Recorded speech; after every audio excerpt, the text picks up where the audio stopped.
السلام علیکم everyone and welcome to my channel. دوستو، امید کرتی ہوں کہ آپ سب خیریت سے ہوں گے۔ فرینڈز، آپ نے کئی بار بھوت پریت کی کہانیاں تو سنی ہوں گی۔ بہت سے لوگ تو ان پر یقین کر لیتے ہیں، مگر کافی لوگوں کا ماننا ہے کہ ایسا کچھ نہیں ہوتا۔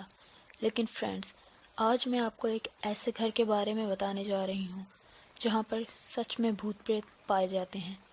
آج تک اس گھر کی خوفناک مسٹری کو کوئی بھی سالو نہیں کر سکا، اور یہ بھی مانا جاتا ہے کہ آج تک کوئی بھی اس گھر میں موجود کمروں کی صحیح تعداد نہیں بتا سکا۔ بہت سے لوگوں نے یہاں پر دوسری مخلوق کے ہونے کو بھی محسوس کیا ہے۔ اس کے باوجود یہ شاندار گھر آج بھی سیاحوں کو اپنی طرف کھینچتا ہے۔ سو فرینڈز، اس گھر کے بارے میں ایسا کہا جاتا ہے کہ یہاں 1000 روحوں کا رہنا ہے۔ وینچسٹر ہاؤس کی اس کہانی کی شروعات 1839 میں کنیکٹیکٹ کے نیو ہیون میں لیو نارڈ کے گھر میں پیدا ہوئی ان کی بیٹی سارا کی برتھ سے ہوئی۔ جب سارا بڑی ہوئی تو وہ اپنے شہر کی سب سے مشہور بیلے ڈانسر بن گئی۔ ڈانس کے علاوہ سارا کے پاس گانا گانے کا فن بھی موجود تھا۔ اس کے علاوہ سارا الگ الگ زبانیں بولنا بھی جانتی تھی، جس کی وجہ سے اسے سب لوگوں کا پیار اور توجہ حاصل تھی۔ جبکہ سارا کی ہائٹ کافی چھوٹی تھی، مگر لوگوں کا اس کی طرف پیار بہت زیادہ تھا۔ ولیم سارا کے ساتھ والے شہر میں رہتا تھا۔ ولیم کے والد ہتھیاروں کی فیکٹری میں کام کیا کرتے تھے۔ 1862 میں ولیم وینچسٹر نے سارا سے شادی کر لی۔ ان کی شادی کے 4 سال بعد سارا کے گھر ایک بیٹی پیدا ہوئی، جس کا نام اینی پارڈے وینچسٹر رکھا گیا۔ اینی کی پیدائش کے بعد سب لوگ بہت خوش تھے، مگر اینی کو اچانک میرازومز نام کی ایک بیماری ہو گئی، اور اس کے کچھ دیر بعد 24 جولائی کو اینی کی ڈیتھ ہو گئی۔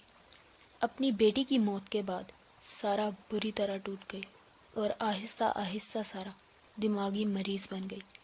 اس حادثے سے ٹھیک ہوئے سارا کو 1 سال ہی گزرا تھا کہ اس کے شوہر ولیم کو لیور کی ایک بیماری ہو گئی۔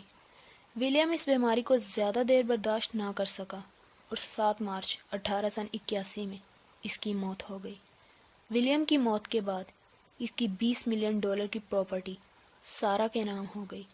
اس کے ساتھ وینچسٹر کی کمپنی کا 48.9% شیئر سارا کے نام ہو گیا، مگر اس کے باوجود سارا ہر دن اپنے شوہر اور بیٹی کی یاد میں افسردہ رہتی۔ اسی دوران سارا کی دوست نے اسے رائے دی کہ وہ جادو کے ذریعے سے یہ جاننے کی کوشش کرے کہ اس کے ساتھ ایسا کیوں ہوا۔ ایسا مانا جاتا ہے کہ سارا نے کالے جادو کے ذریعے سے اپنے شوہر کی روح سے بات کرنا شروع کیا، اور اس کے شوہر نے اسے بتایا کہ یہ سب ان کی فیملی کو دیے گئے قرض کی وجہ سے ہوا۔ یہ قرض ان لوگوں نے دیا تھا جن کی موت وینچسٹر کی فیکٹری میں بنائے گئے ہتھیاروں سے ہوئی تھی، اور یہی ہزاروں روحیں اب سارا سے بدلہ لے رہی ہیں۔ اس کے علاوہ اس کے شوہر نے اسے بتایا کہ وہ نیو ہیون کے اس گھر کو بیچ دے اور ایک نیا گھر بنائے ان تمام لوگوں کی روحوں کے لیے۔ اس نے سارا سے کہا کہ جب تک وہ اس گھر کی تعمیر جاری رکھے گی تب تک وہ زندہ رہے گی، اور جیسے ہی اس گھر کی تعمیر مکمل ہوگی سارا کی موت بھی ہو جائے گی۔ اس کے بعد سارا نے اپنا نیو ہیون کا گھر چھوڑ دیا، اور پھر وہ کیلیفورنیا چلی گئی، اور پھر 1884 میں سارا نے اپنے اس گھر کی تلاش شروع کر دی۔ 1884 میں سارا کی اپنے گھر کے لیے تلاش سینٹا کلارا ویلی میں آ کر ختم ہوئی۔ یہاں سارا نے 6 کمروں والا ایک گھر خریدا، اور اس گھر کے آس پاس کی 162 ایکڑ زمین بھی خرید لی۔ اس کے بعد سارا نے تقریباً 22 مزدوروں کو اس گھر کی تعمیر کے لیے کام پر لگایا، جو 24 گھنٹے الگ الگ شفٹوں پر کام کیا کرتے تھے۔ کچھ دیر بعد سارا کا 26 کمروں والا گھر تیار ہو گیا، مگر پھر بھی گھر میں کام چل رہا تھا۔ کام کو جاری رکھنے کے لیے سارا خود کام کرنے والے لوگوں کو آ کر نئی نئی جگہ بنانے کو کہتی۔ سارا ہر روز گھر میں کاریگروں کو نئی نئی چیزیں بنانے کو کہتی، جس کی وجہ سے یہ گھر آہستہ آہستہ ایک بھول بھلیا بن گیا۔ گھر میں موجود ہر کمرے کے اندر ایک نیا کمرہ تھا۔ اسی طرح کئی دن، مہینے اور پھر سال گزر گئے، مگر کام جاری رہا۔ گھر میں کچھ کمرے تو سیدھا باہر کی طرف کھلتے تھے، کئی دروازوں کے آگے سے ہی سیڑھیاں شروع ہو جاتی تھی۔ اس لگاتار کام کی وجہ سے یہ گھر 7 فلور کا بن گیا۔ 1906 میں سائتھینسیکو میں آئے گئے ایک زلزلے کی وجہ سے سارا کے گھر کی اوپر والی 3 منزل تباہ ہو گئی، مگر سارا کو لگا کہ یہ ان تمام روحوں کا اشارہ ہے کہ گھر مکمل ہونے والا ہے۔ اسی دوران سارا نے گھر میں 30 اور کمرے بنانے کا فیصلہ کیا۔ اس کے بعد مزدوروں نے زلزلے کی وجہ سے ہوئے نقصان کو ٹھیک کیا اور 25 کمرے اور بنا دیے۔